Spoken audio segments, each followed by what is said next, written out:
Video like जरूर कर लीजिए और ऐसे वीडियो लगातार फ्री में पाने के लिए चैनल को तुरंत सब्सक्राइब कर लीजिए और बेल आइकन को जरूर टैप कर लीजिए ताकि आगे भी सारे वीडियो आपको मिलते रहे। यूट्यूब में फॉलो करते हैं तो प्लीज ये वाला फ्री टेलीग्राम चैनल जरूर ज्वाइन कर लीजिएगा। सारे नोटिफिकेशन सारे अपडेट यहीं पे आते हैं, ध्यान रखिए। नमस्कार दोस्तों, स्वागत है आप सभी का ऑनलाइन एग्जाम प्रिपरेशन पर which is the part of study for civil services. दोस्तों, यूपी स्पेशल करंट अफेयर चल रहा है। हमारा पूरा एक साल का करंट अफेयर यहाँ पर हम देख रहे हैं। ये हमारी करंट अफेयर की सीरीज चल रही है जिसमें हमने दिसंबर 2023 से करंट अफेयर स्टार्ट किया था। उसके बाद हमें जनवरी 2023 तक का करंट अफेयर पढ़ना है। तो हमने दिसंबर से लेकर नवंबर, सितंबर, अक्टूबर ऐसे करके पढ़ा है और अभी हम मई का पढ़ रहे थे। मई के हमने करंट अफेयर के कुछ टॉपिक्स देखे थे, उसके बाद एमसीक्यू स्टार्ट किए थे। तो हमारे कुछ क्वेश्चंस बाकी हैं जिनको आज के वीडियो में हम कंप्लीट करेंगे। इसके बाद हम अप्रैल का करंट अफेयर स्टार्ट करेंगे, जून का, अप्रैल का, ऐसे करके हम पढ़ेंगे। तो चलिए स्टार्ट करते हैं।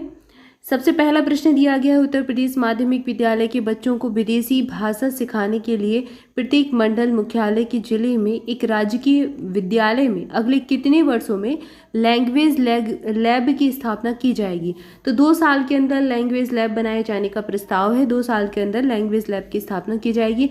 तो ये यूपी में ही नहीं, पूरे भारत में जो हमारी न्यू एजुकेशन पॉलिसी आई है NEP 2020 उसके अकॉर्डिंग काम किए जा रहे हैं और इसको कैसे भी करके कहीं ना कहीं लागू किया जा रहा है। तो काफ़ी सारी स्कीम्स देखेंगे आप, इसी के इर्द गिर्द रहेंगी, शिक्षा से रिलेटेड जो रहेंगी।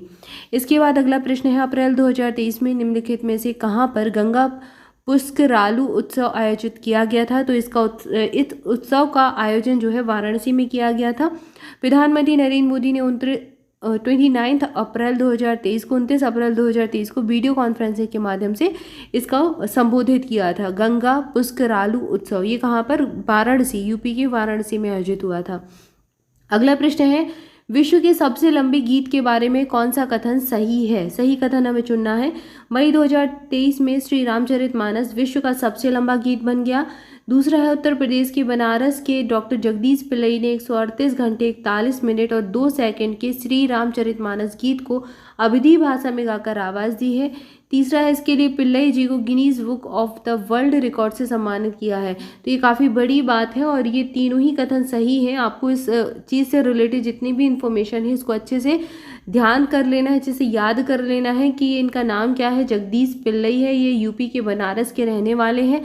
ये रिकॉर्ड का समय कितना है, तो 138 घंटे 41 मिनट 2 सेकंड में इन्होंने रामचरितमानस गाई है। अब इस बात का जरूर ध्यान दें कि अवधी भाषा में इन्होंने आवाज़ दी है। तो भाषा कैसी थी, अवधी थी।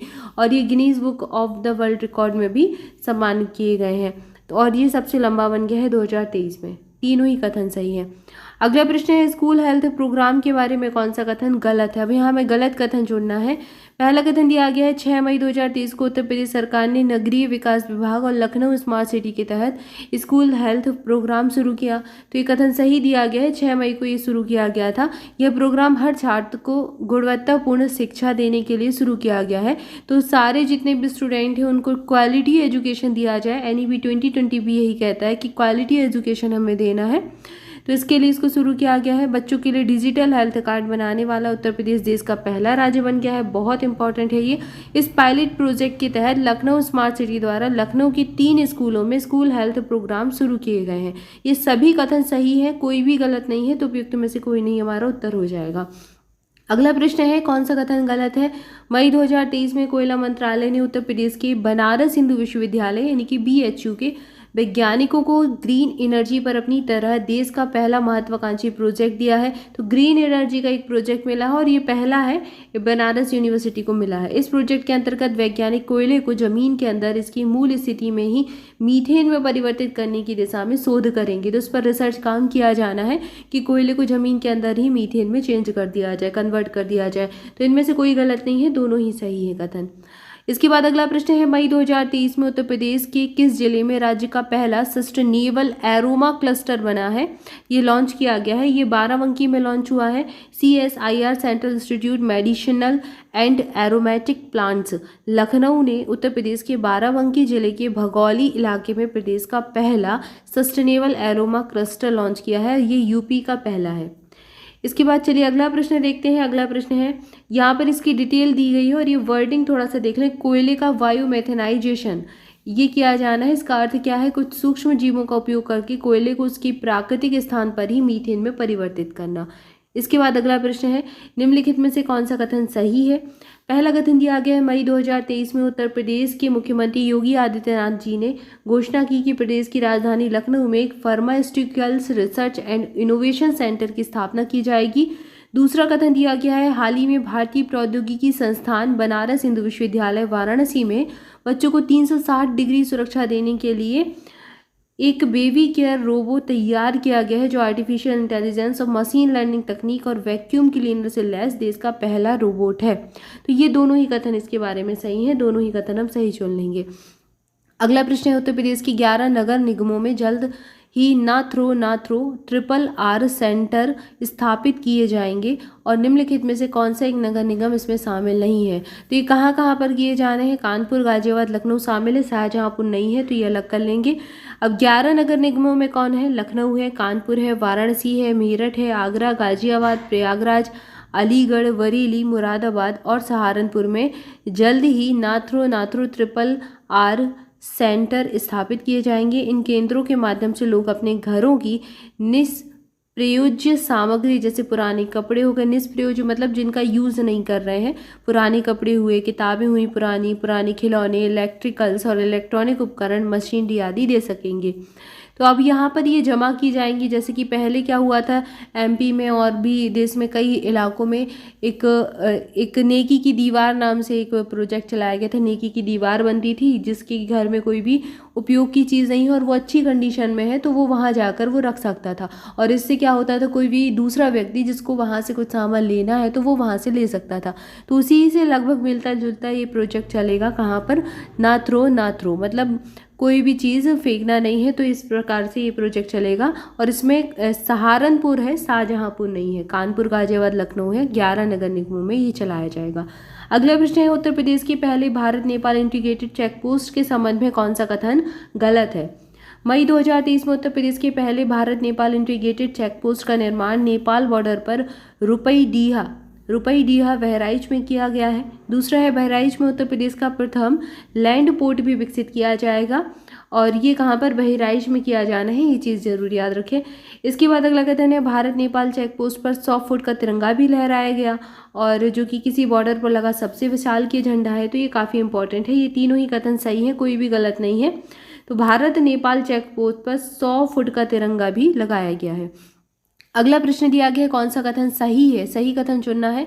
पहला कथन दिया गया 26 मई 2023 को उत्तर प्रदेश के मुख्यमंत्री योगी आदित्यनाथ और केंद्रीय नागर विमानन मंत्री श्री ज्योतिरादित्य एम सिंधिया ने कानपुर में कानपुर हवाई अड्डे के नए सिविल टर्मिनल भवन का उद्घाटन किया।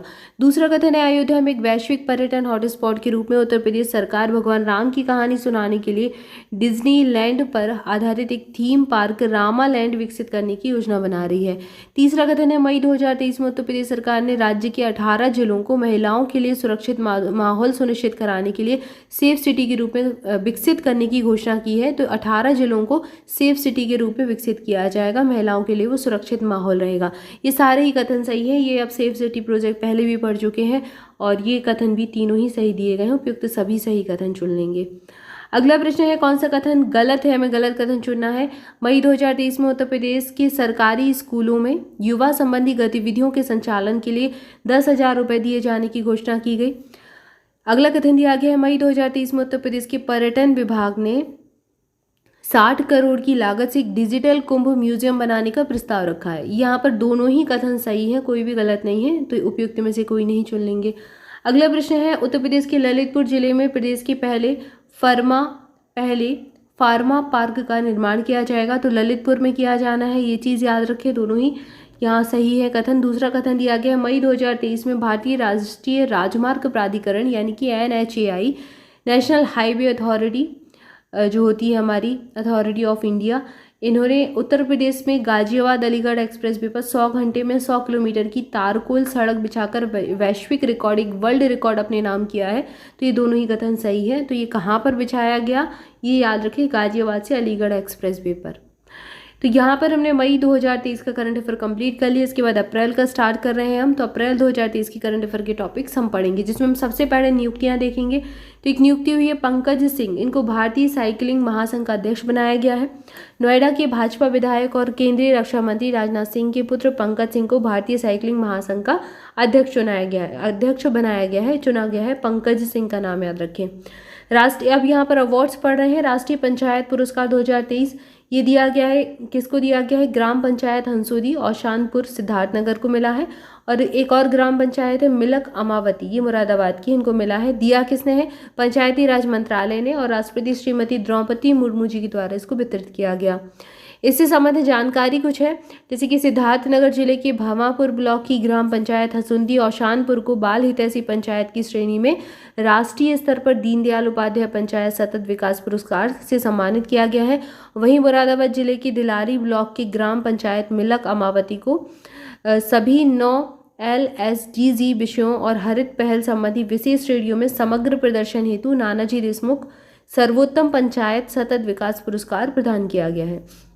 अगला अवार्ड है प्रतिष्ठित हडको अवार्ड, स्वच्छ भारत मिशन नगरीय उत्तर प्रदेश, इनको अवार्ड मिला है। और ये दिया किसने है? भारत सरकार के उपक्रम housing and urban development corporation limited के द्वारा ये पुरस्कार मिला है। स्वच्छता के लिए best practices to improve the living environment 2022-23 श्रेणी में यह सम्मान दिया गया है। पुरस्कार के तहत 1 लाख रुपए की धनराशि भी दी जाएगी। अगला पुरस्कार है उत्तर प्रदेश संस्कृत पुरस्कार मिला है 2023 का। ये उत्तर प्रदेश संस्कृत संस्थान के द्वारा दिया गया है। संस्थान का सर्वोच्च पुरस्कार विश्व भारती पुरस्कार 2021 किसको मिला है? प्रोफेसर हरिदत्त शर्मा, जो कि प्रयागराज के, इनको मिला है। और संस्थान के अन्य पुरस्कार महर्षि व्यास पुरस्कार डॉक्टर नवलता लखनऊ जी की हैं, इनको मिला है।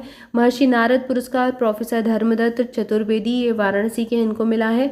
और महर्षि वाल्मीकि पुरस्कार प्रोफेसर कामता प्रसाद त्रिपाठी जी को मिला है। तो ये कुछ अवार्ड्स हैं जो हमने देखे 2023 के कुछ अवार्ड्स थे। और यूपी के लिए, यूपी के जैसे कि आप जो भी एग्जाम देने वाले हैं, यूपीपीएससी प्रीलिम्स है, आरओ है, तो इन सारी परीक्षाओं के लिए महत्वपूर्ण रहेगा। इनको एक बार जरूर आप रिवाइज कर जाएं। तो आज की वीडियो में इतना ही। इसके आगे के जो टॉपिक्स हैं अगली वीडियो में पढ़ेंगे। तब तक के लिए चैनल के साथ जुड़े रहें। वीडियो को लाइक जरूर कर दें, कमेंट करके बताएं वीडियो कैसा लगा। Thank you for watching this video. More update के लिए हमारा टेलीग्राम ग्रुप ज्वाइन कीजिए। और स्टडी फॉर सिविल सर्विसेज के पेड बैचेस से जुड़ना चाहते हैं तो डिस्क्रिप्शन में आपको सारी जानकारी दी गई है। कॉन्टैक्ट नंबर दिए गए, उन पर कॉल करके आप इन्फॉर्मेशन ले सकते हैं। Thank you for watching this video. Thank you so much.